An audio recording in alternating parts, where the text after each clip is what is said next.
Welcome everyone. Welcome to Co-op Kennel, where we discuss different dog topics, give advice, and put things in a perspective. So, right now, we're just taking this litter and put them in an enclosure where they've never been before. This is called desensitizing. I kind of learned this from this guy. He got two dogs for sale. Two dogs. He's on the YouTube. I looked for his name, but I don't know his name. But he talks really fast, and he does all this nutritional stuff. Gives all this nutritional facts for dogs, which can be useful for some. And everything you can learn from everyone, or you cannot learn from everyone, but you're still learning. So basically, right now, these dogs are eating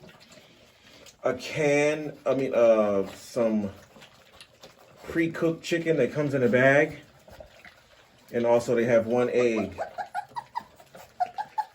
They were only had chicken one time before this, and they were only able to just get a couple of little bites of the chicken. So today I decided to give them a bag of chicken. A bag of pre-cooked chicken is 9 grams of protein in the chicken per 2 ounces. There was 10 ounces of chicken, so they're getting about, I believe, 45 grams of protein out of this. The reason for this is I recently kind of mixed their dog food because I'm giving them some dog chow. Dog chow, but I also mixed the dog chow with puppy chow. Not dog chow, puppy chow. I'm so sorry, it's late, I'm tired. I've actually mixed their food with puppy chow with blue buffalo.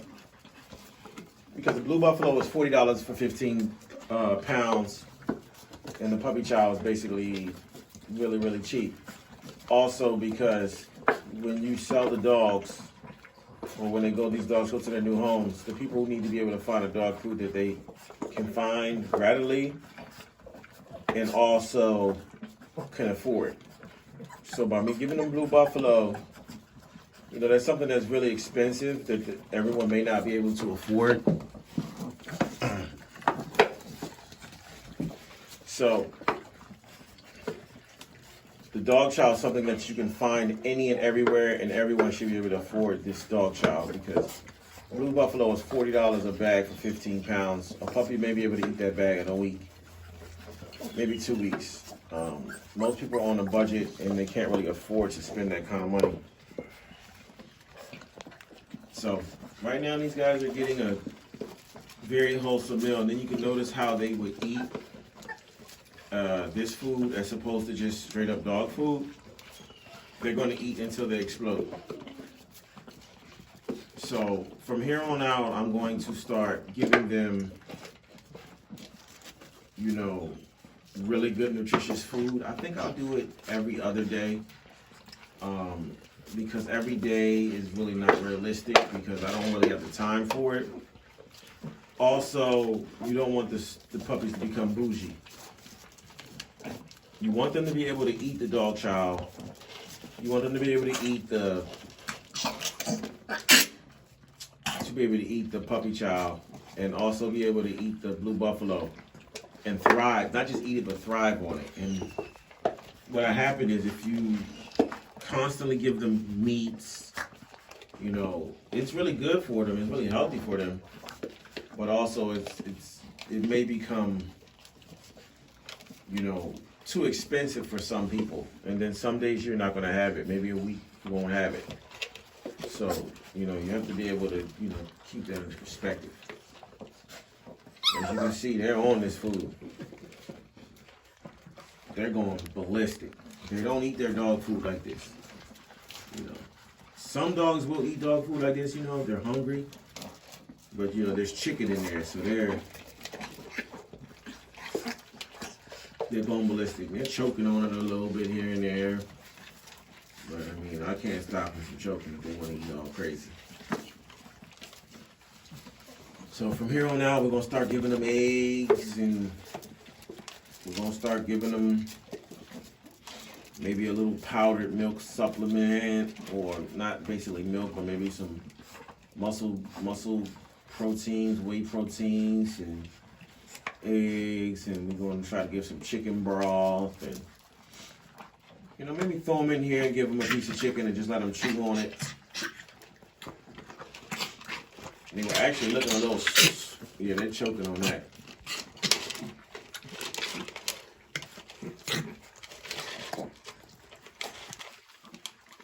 They need to slow down. That's a little lilac female. We got 3 lilacs, 2 and 3 chocolates. 1 blue, and 1 I want to call seal.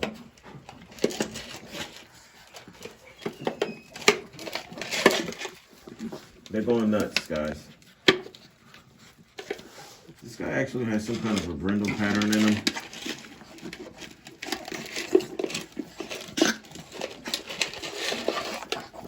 They're taking it too far, guys. I knew they would do this, and this is their first time getting something like this. I mean, they only had chicken one time before this. I kind of purposely did this because I didn't want them to be basically spoiled. I didn't want to send them somewhere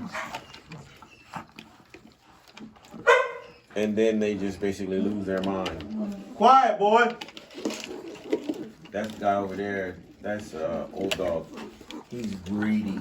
So he hears these guys eating, so it's triggering emotions. Emotions that he needs to eat as well. Yeah, don't get it twisted. These guys are not starving or by any means. But this kind of shows you what a dog would do if you fed him food like you ate. And not necessarily would they do this every day. Oh my goodness, this lilac girl is going crazy. I really want to keep this girl right here.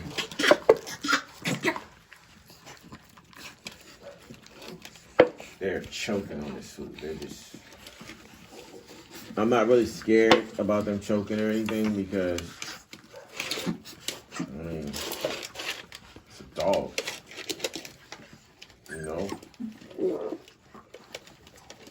and they're made to be greedy like this, so I don't know if they can choke. I've never seen a dog choke on his own food and die.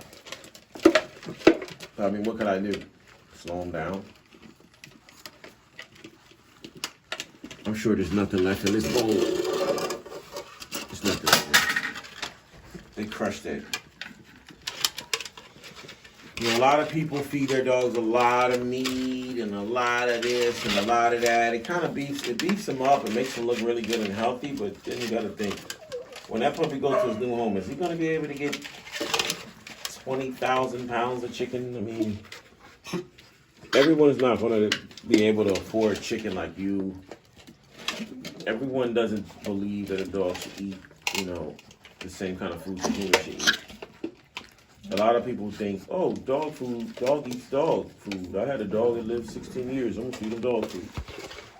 So you don't want to just have your dogs eating meat, trying to blow them up. And then when they get somewhere else, they give them the food. And next thing you know, they're sick off the food and they can't eat the food and all that kind of stuff. Yep.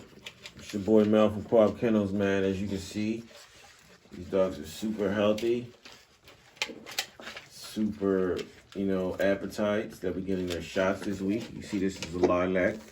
That is a lilac. That is a lilac. You give a chocolate. Give a chocolate and white. Vanilla chocolate. 1 blue, 1 seal. These puppies are available for a reasonable working man's price. So if you guys want a pup, let me know. It doesn't matter where you are in the country. I can get these puppies to you because I have a friend who drives a tractor trailer. And he crisscrosses the country, so I could probably have this pup dropped off to you no matter where you are. You gotta have to pay for delivery, of course. I'm located in Maryland, in Baltimore, Maryland. But I'm familiar with the whole area. I go everywhere in Maryland. I'm originally from PA, so I'm aware of that area. If you would like a pup in PA, you know, you gotta have your pup paid for in full, and you also have to pay for shipping or delivery if you're unable to pick your puppy up. I'm not delivering them for free, and I'm not taking your word for it. You gotta have your money.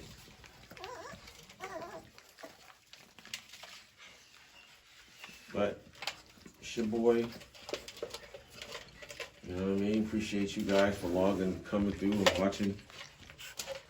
This is actually a pocket XL breeding, so in reality we're looking at some dogs that are going to be pretty much pockets. I mean, that's pretty much what we're looking at, pocket standards. The temperament's going to be an even temperament, you know, not too aggressive, not too soft. You know, maybe just like right in the middle. All right, well, it's time to feed the rest of these little mutts and then get ready for dinner.